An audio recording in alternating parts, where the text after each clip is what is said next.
Mm.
Hey, Jesse, can you hear me? You can. Can you hear me? Hey, Jesse, can you see me? Hang on, not yet. Yep, can you see me? You can. Can you see me? I can. All righty. Well, that part works. All right. Let me do the slides real quick just to make sure they're where they need to be. Moving okay? Yes, ma'am. Right. All righty then. Thank you, sir.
Well, hi, everybody. I'm showing about 10 minutes before the top of the hour. And at the top of the hour, that's what we're going to get started with our Ed Talk. So I appreciate everybody being here.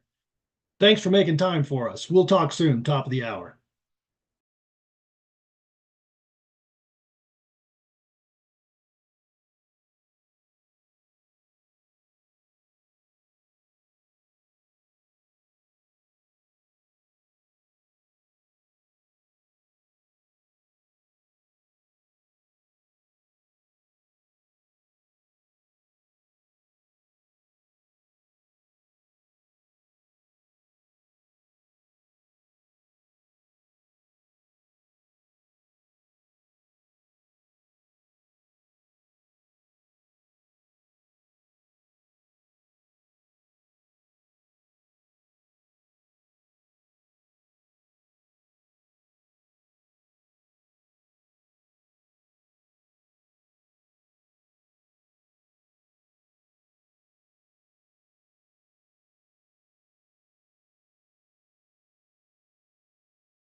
Well, I'm showing about 5 minutes before the top of the hour. I'm Jackie Kiger. I'll be your host today. And as we prepare for the top of the hour for this month's Ed Talk, I appreciate you taking time to be here. We're going to start right at what? The top of the hour. Thanks for being here.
Hello, everybody, and welcome. Before we begin, as indicated in the registration for this gathering, I need to remind everyone that by attending the Zoom webinar, You acknowledge that this session will be recorded and may be used for future UAGC presentations. Welcome, everyone. We know you have many choices when selecting your professional development, and there are many opportunities here at the University of Arizona Global Campus. So thank you. Thank you for choosing us, Ed Talks, here in the Department of Education and Liberal Arts. I'm Jackie Kiger. I'm going to be your host for today. Today, we launch the fourth presentation within our 10th annual Ed Talk series, Flourishing in Open Access Education, which examines supporting students and colleagues in open access environments through the lens of positive psychology. Each story takes the work of Martin Seligman's book, Flourish, a visionary new understanding of happiness and well-being, and considers the relationship between well-being and the contemporary culture of care in open access higher education. While many, if not all, of the personal stories of our Ed Talkers throughout the years, well, they tend to bring forward emotion, as we sometimes laugh, smile, cry, or feel our empathy in a strong way. For this session, we want to let you know that today's story may include sensitive content that some individuals may find difficult to hear. But with that, Dr. Jessie Upshaw is here to explore and extend our journey of flourishing with her story around the idea of proactive well-being for our youth. As you listen to Jessie's story, you might listen for your call to action to share your practices that promote student success in your classroom and also your colleagues through the proactive well-being lens for our youth. Hey, Jessie, will you come on camera and say hello as I introduce you? Thanks, Jackie. Hi, everyone. Allow me to introduce Dr. Upshaw to you all. Dr. Jessie Upshaw is the chair of the Master of Arts in Special Education program within the Department of Education and Liberal Arts here in the College of Arts and Sciences at UAGC. Jessie holds a PhD in special education with graduate emphasis in educational psychology, behavioral analysis, and autism research and leadership from the University of North Texas. She's worked in the field of developmental disabilities, behavior analysis, and education for more than 2 decades. In her role as chair of the Professional Development Committee here in our department, which is the home of Ed Talks, of which we are celebrating our 10th anniversary, Jessie is a seasoned Ed Talker, and today she will deliver her 5th Ed Talk, her 5th story. Fun fact about Jessie: while in kindergarten, she was asked to speak to what the world might look like in the year 2000. As a kindergartner, her hypothesis of the year 2000 was greatly influenced by her Saturday morning cartoon time spent with Astro the dog, Elroy and Judy, along with their parents, George and Jane Jetson, and of course, Rosie the robot. Her craft as a storyteller began there, and her story of the futuristic year 2000 made its way into the local newspaper. That's right, Jessie's been publishing her research since kindergarten. Jessie, welcome. I'm going to ask that we now remove our videos so that we can get started after a few brief reminders. Next slide, please. As a reminder, Ed Talks are fashioned after TED Talks, the ever-popular way of sharing personal stories for only 18 minutes of monologue. We do this because we want to hear your stories, and we can best do that by sharing our stories. Our goal here is not necessarily to teach you something new, as you are already an expert in your field. Our goal is to perhaps motivate you to try something new in your approach to helping your students succeed, to encourage your students in perhaps some new way. And at the end of our Ed Talk today, we look forward to hearing your story of what you're doing or will do in your educational setting.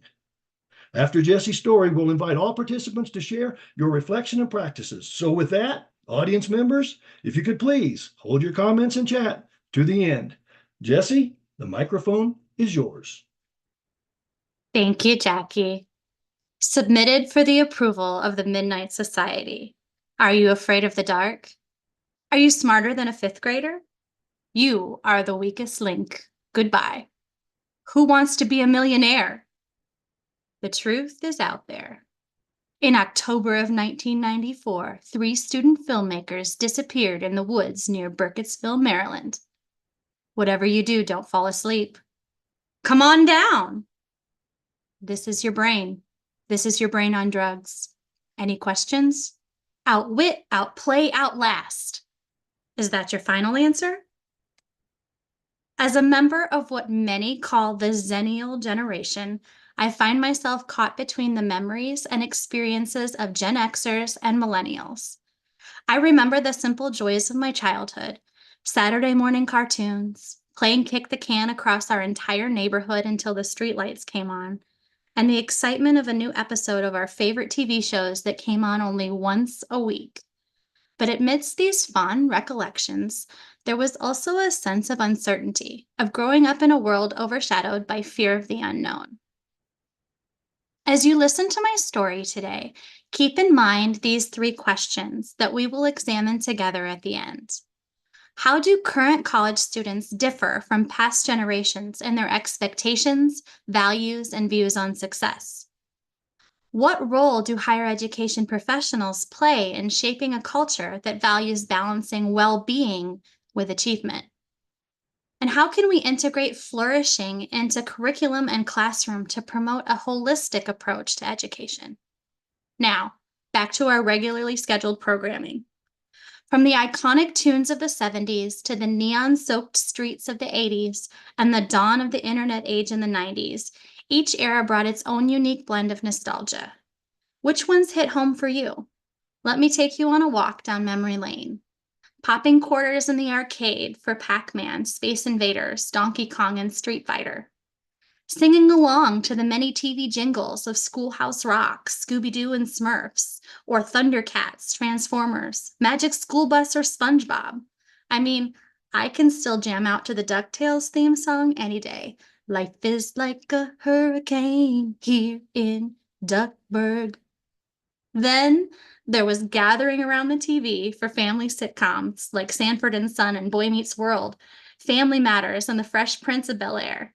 Don't worry, I won't sing that theme song, though I do still know all the lyrics. Collecting comic books featuring superheroes like Superman, Batman, Spider-Man, and the X-Men. Or flipping through magazines like Seventeen, Right On, Teen Beat, and Tiger Beat to keep up with the latest celebrity gossip. Tuning into Run DMC, Metallica, Public Enemy, Nina Simone, and Guns N' Roses. Idolizing pop music icons such as Whitney Houston, Madonna, Prince, Britney Spears, Mariah Carey, and Michael Jackson. Building collections of toys and action figures from franchises like Star Wars, Polly Pocket, G.I. Joe and Barbie, My Little Pony, and Teenage Mutant Ninja Turtles. Collecting and trading Pokemon cards, Magic the Gathering, and Garbage Pail Kids. Getting caught up in toy fads like Beanie Babies, Tamagotchis, Furbies, and Tickle Me Elmo. Carrying around boomboxes to listen to music on cassette tapes with friends. Later, using portable tape players like the Sony Walkman to listen to music on the go. Until we had CD players with ESP, that electronic skip protection. Creating mixtapes with favorite songs recorded off the radio or copied from friends' CDs and eventually Napster. I mean, no, I never did that. Playing classic computer games like Oregon Trail, Where in the World is Carmen Sandiego, and Roller Coaster Tycoon. Recording home videos on bulky camcorders to capture family memories and special occasions.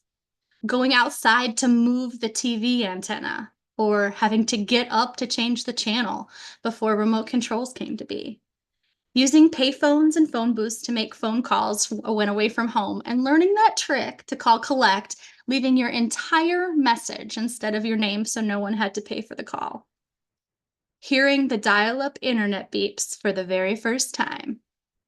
Browsing the aisles of video rental stores like Blockbuster on Friday night to pick out movies for the weekend. Then waking up early on Saturdays to watch cartoons with a bowl of sugary cereal, excitedly searching through cereal boxes for toys and prizes inside. Exploring neighborhoods and parks on bicycles with friends and feeling a sense of freedom and independence. Can you feel it? Were you transported back to your youth? I can reminisce about the songs, the movies, and the trends, but entangled in those smiles were underlying anxieties that permeated our lives. The 70s were a time of social change, with movements like civil rights, gender equality, and disability rights, along with environmental consciousness challenging roles and societal norms. It was a time of optimism and idealism, a belief that we could change the world for the better. As we entered the 80s, that sense of optimism began to fade, replaced with a new wave of consumerism and materialism, as profits seemed to take the spotlight and people the supporting role. And then came the 90s, a decade of paradoxes, where we watched as technology transformed our world, connecting us in ways we never thought possible, but also isolating us in our own digital bubbles. As for me, I was growing up in the middle of all of it, a latchkey kid coming home to an empty house after school, excited to put the after school specials and reruns on my TV. While the world outside seemed filled with endless possibilities, inside I grappled with the weight of expectations academic, societal, and personal. The 80s and 90s marked a shift towards a culture of achievement, where success was measured by grades, test scores, and accolades. My experience in the school system taught me to fear failure more than I valued self discovery, and the pressure to excel for me began at a young age. In fact, there was a stark contrast between my carefree days and my co op nursery school singing songs like It's All Right to Cry from the Free to Be You and Me program, to my elementary and secondary school stage of measuring my self worth by every test, every report card, and every awards assembly. Now, no one specifically said to me, you better get all A's and be the best or you'll be a failure.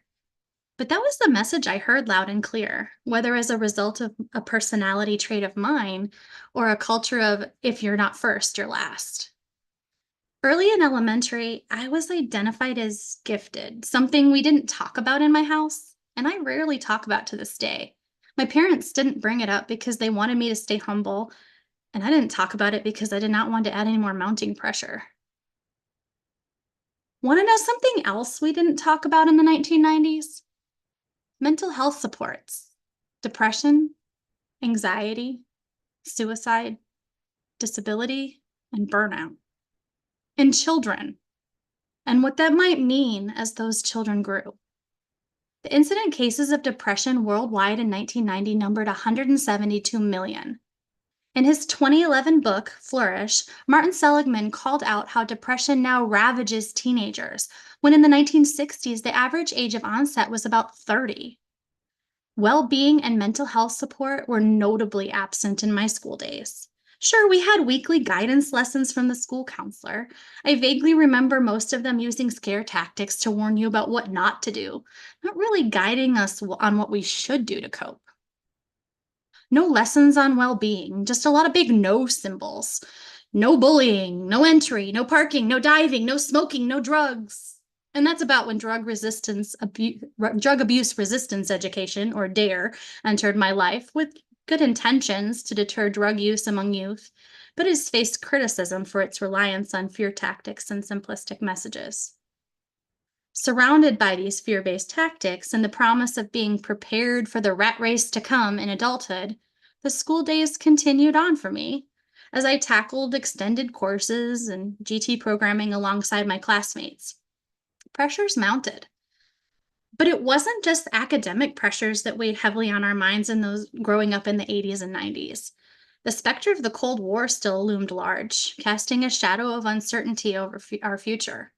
I grew up practicing duck and cover drills, learning to hide under desks or huddled in corners, as if that would protect us from the horrors of nuclear warfare.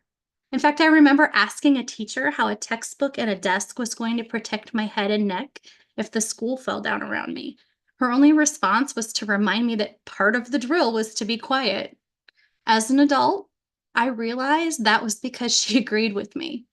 That book and desk were not going to save me, and it weighed on my young mind.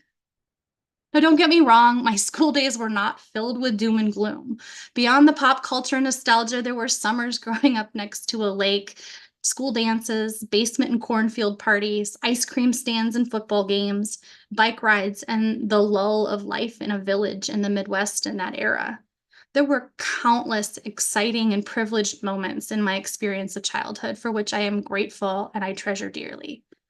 But shared societal worries were still there. As I entered high school, a new threat emerged. We watched in horror in our little rural corner of the world as school violence tragedies unfolded across the country in prime time. I remember the very first time the high school decided to implement this new kind of lockdown drill, and I had the same question from my teachers, a question which I learned by this point to keep to myself. How is a dark room with a locked door with a window in it or a desk going to keep me safe? So, as I grew my transcript and my honors through my school days, so grew my denial of the impact of quiet generalized anxiety. My body was keeping score. I had my first panic attack at age 14. But we didn't talk about mental health in the 1990s, at least not in rural Wisconsin, because people might talk. The schools didn't talk about mental health in the 1990s. There was too much stigma. I kept having panic attacks quietly. The excitement of graduation brought new possibilities and new opportunities for me. I worked my way down to Texas and found a school that matched my goals of pursuing an undergraduate degree program in psychology. I was ready to change the mental health world. As I walked over the pedestrian bridge to that psychology building in September of 2001, more tragedy impacting the nation and the world, more change, more need for support. With 9/11, airports became another place that was paired with fear, along with schools, movie theaters, grocery stores, parades, and concerts. I know I don't need to go on. You were there, and the news is still there. The number of incident cases of depression worldwide increased from 172 million in 1990 to 322 million in 2022, representing an increase of 87%. Also in 2022, 40 million Americans identify with anxiety disorders. In his book, Seligman discusses that with the onset of new technology and national wealth, there has been a rise in the already high rates of depression among young people, including high rates of untreated depression, while only a nominal increase in happiness despite these societal advances. There have been advances in supporting mental health and well-being for young people and adults, though. Throughout the 1980s, 90s, and early 2000s, the National Alliance on Mental Illness, or NAMI, engaged in public battles with companies, entertainment networks, and other entities, calling them out for insensitive portrayals of mental illness. The initiative ultimately became known as Stigma Busters. Also, according to Child and Adolescent Behavior Health, through most of human history, self-care had been focused on doing what was necessary for survival, but the idea of self-care and mental health support has evolved over time. It is now commonly accepted wisdom to acknowledge the importance of self-care in moments of great political and social instability. What about day-to-day mental health support and self-care? What about teaching well-being? Now I am a parent myself, and I find myself grappling with the same fears and pressures that permeated my own childhood, along with a few more. My daughter, a digital native and teenager, communicates with me through memes and reels, navigating a world that seems simultaneously more connected and more isolating than ever before. She shares with me her frustrations about the educational system, lamenting the disconnect between what schools teach and what students really need to thrive in life. She wonders why the math classes are not covering budgets, taxes, health and mental health care costs, and mortgage calculations that could support life goals through functional mathematics. Last week, she shared that sentiment with me in a meme that mocks this lack of preparation and lands with the staggering punchline, "But don't worry, Mom, I know the Pythagorean theorem." And she's not alone. A generation raised on social media finds themselves grappling with a new kind of pressure, the pressure to present a curated version of themselves to the world, to chase likes and followers in pursuit of validation and belonging. According to Martin Seligman, if you ask parents, what do you most want for your children? Well-being is the topmost priority. If you ask what schools teach, it is how to succeed in the workplace. There is no overlap between the lists. Seligman asserts that schools, without compromising, could teach both skills of well being and the skills of achievement. What would that even look like? As I studied education and psychology in my advanced degrees, we covered many educational paradigms and learning theories. One of note is Maslow's hierarchy of needs, which is a theory in psychology that categorizes human needs into 5 levels, arranged in a hierarchical order. This is well being focused. One of the key achievement focused learning approaches is Bloom's taxonomy, which is a hierarchical model used to classify educational objectives into levels of complexity and specificity. It became clear to me that we must put Maslow's before Bloom's. In other words, best practices mean there needs to be an environment that is designed for safety and well being before anyone is ready to learn the rigor of academic outcomes. According to Seligman, greater well being enhances learning, considering things like safety, life satisfaction, and creativity right alongside academic curriculum. I know many of you may be thinking, wait, Jesse, it's too late. I don't teach children. And by the time our students get to us, we do not have control over what they experienced in their formative years. You're not wrong. However, we can impact and influence the balance of teaching both the skills of well-being and the skills of achievement in our higher education classrooms. And our students are the next professionals to go out and change the world for the youth of today. Our students can relate to several of these generational examples that I shared with you earlier, because they range from before and after my generation to contemporaries of my daughter. In fact, in 2022, here at UAGC, the average age of all graduates was 46 years old, the youngest being 21 years old and the oldest graduate 71. How do our higher education online classrooms look to them? Are they places of fear and pressure? Or are they focused on well-being and supports to meet goals? What are our students' expectations, values, and views on success? Are they swiping left or right through our courses? To provide well-being supports along with our curriculum, we can direct students to the Student Support Center for holistic wellness resources.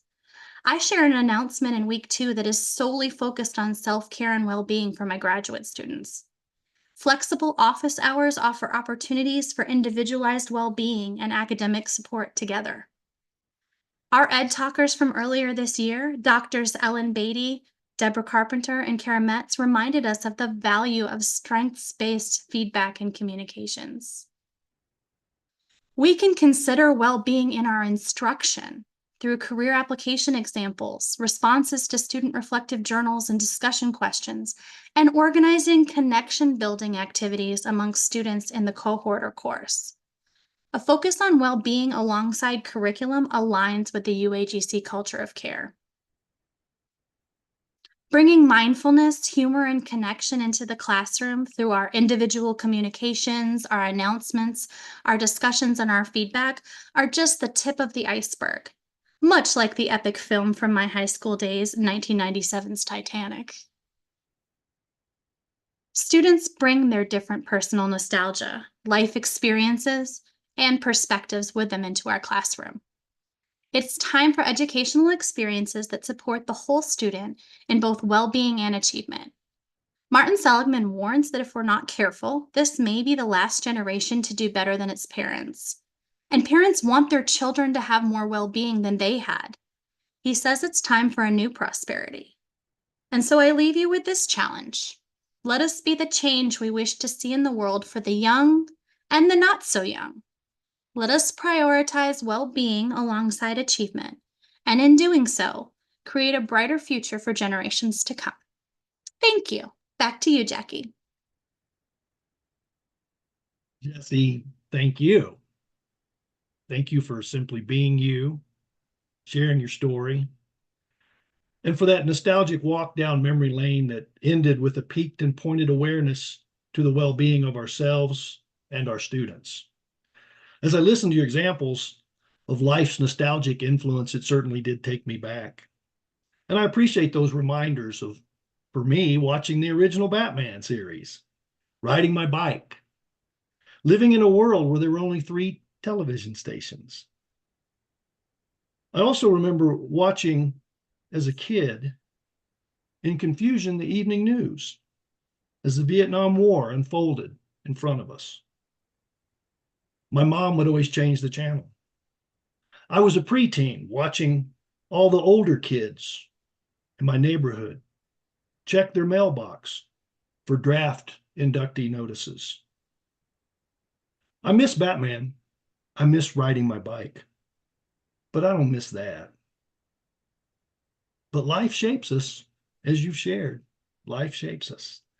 And Jesse, through your story today, as influencers in education, we have a responsibility to look forward as we reflect back and how we can take those lived experiences and apply them to the well-being of our own lives, our friends and families' lives, and especially our students' lives. Audience members, if you have not already done so, we hope you will complete the BIA Character Strength Survey. We'll post the link in the chat again. And as you consider your own well-being and how your strengths may help you help others, as we consider positive psychology in our approach to teaching and leading. Through Seligman's work in positive psychology, we have the challenge to start with our own strengths assessment findings, our own top 5. And it is from our own healthy place of well-being that we might rub off on our students, that we might be more to them than someone who follows a rubric. They perhaps will see us as someone who follows our heart and is genuinely concerned for their well-being. So for those of you here, we would love to hear from you as we open up the chat lines to consider your takeaway from Jesse's story today. Let's frame our discussion around the consideration of these 3 questions that you see here. As we reflect on our own teaching practices, looking through that lens of proactive well-being for our youth. Please start sharing your impressions, your ideas, and perhaps your new approach in the chat. We would love to also hear from you. So to share with us using your audio, you can simply raise your virtual hand using the hand icon, probably on the bottom of your screen, might be on the top, and we'll then give you the opportunity to unmute and share and let us listen to you. We invite you to join the conversation now to inspire others with your story, what you're currently doing in your practice to support student well-being, or perhaps what's inspired you to do next as a result of hearing this story. Thank you, Jackie. Jerry's shared with us here the picture I painted, offering opportunities. Our online students, some of them grew up earlier generations than the 70s and 90s through 90s, and you shared some of those, Jackie. Just looking all the way back, since we know our oldest graduate in 2022 was 71, looking back for those who grew up in the 50s and 60s, we have even more to share. And that would be a great story, Jerry. I'd like to hear those as well. I see Flory, you put in the chat, I can jump in here. Would you like to come off microphone or would you like to share in the chat? Okay, let me see if I can. I'm sure you're going to get to that before I do, Jesse. Let me try and unmute her.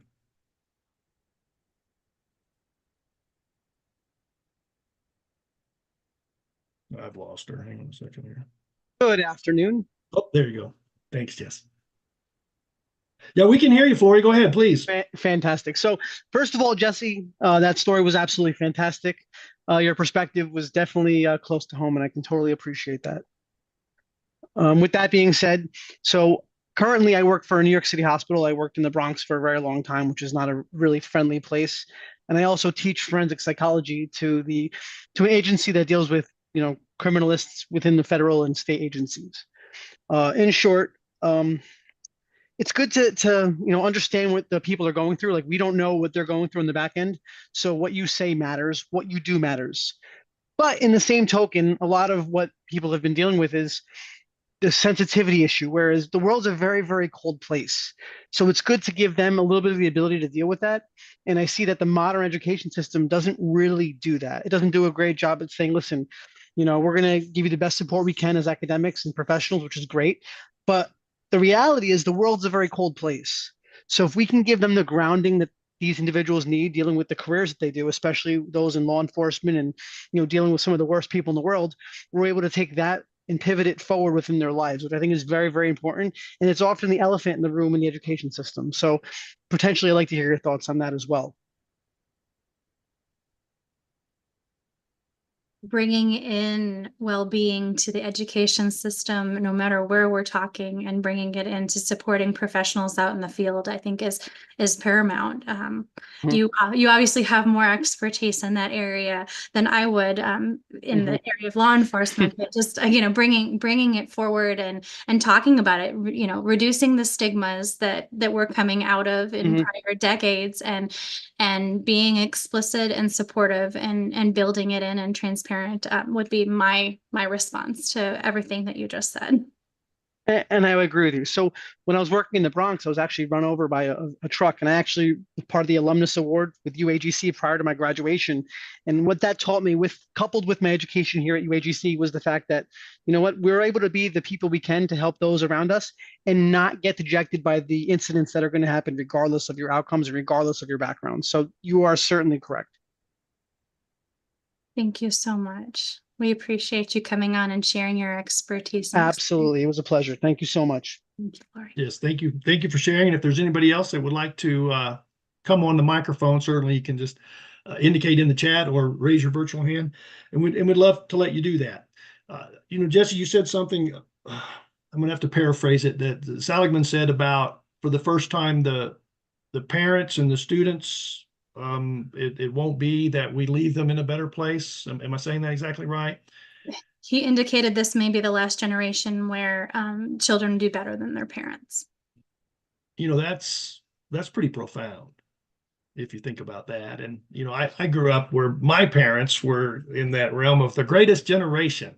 And exactly that. My father came home from World War II and used the GI Bill and bought a home and went to work for the next 40 years, and contributed greatly and provided the path for me and my sisters and my brother. And I think about now where I'm at as an adult and where my kids are, and I like to think we've done okay with that, but it is a little concerning to think what's it going to be next. And it all boils back to your beautiful points here today about being well and being taken care of. I watched as my kids grew up being held to those academic standards of teaching to the test. That was their generation. And it didn't bode well for them, their stress. So I wonder now, as an educator, what am I going to do? What am I doing in my classroom? Am I putting people at ease when I present the rigor that lays before them? Because I want them to achieve in higher ed.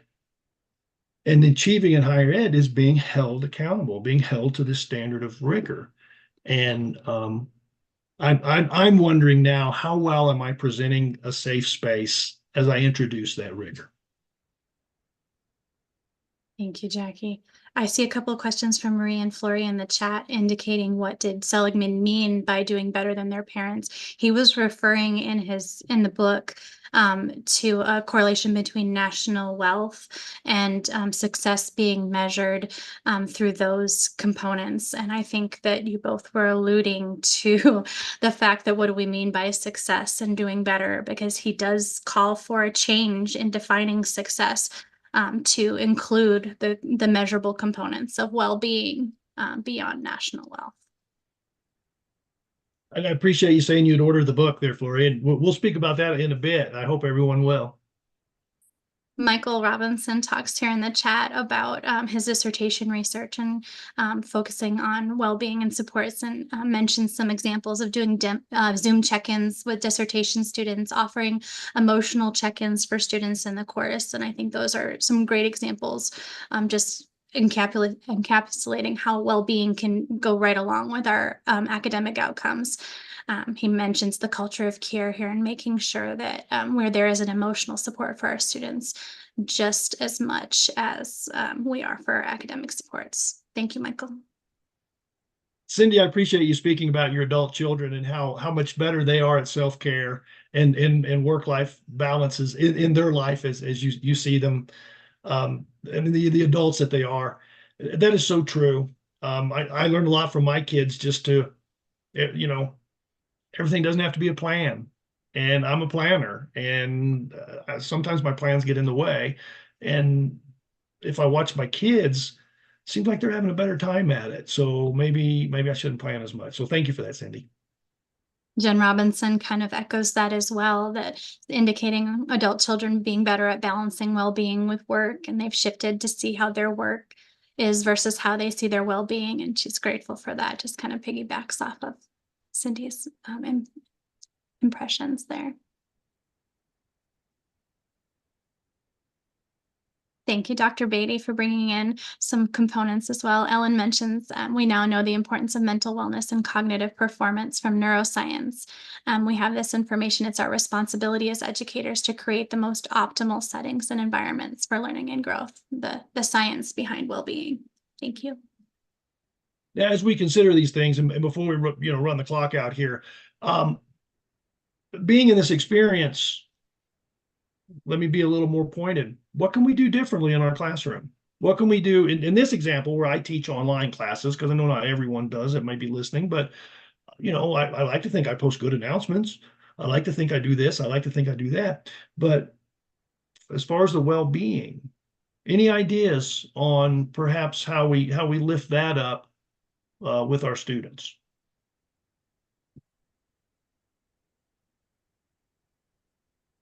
I think if we make things a priority and we model the way in our announcements and we remove those stigmas and we talk about well-being, we don't just remain quiet. It's the first step in the classroom. There's so many places that we could do it, but I would love to see in the chat any other ideas of small or larger ways we can incorporate the well-being. I know in curriculum and instruction, for those that have the opportunity to design curriculum, those components can come in to examining professional well-being and professional mental health as you go out into the field. These are career skills. These are durable skills that we can be teaching not only while they're in our classrooms, but to carry with them, as some of our colleagues have talked about their adult children, carry with them as their work ethic to change our perceptions.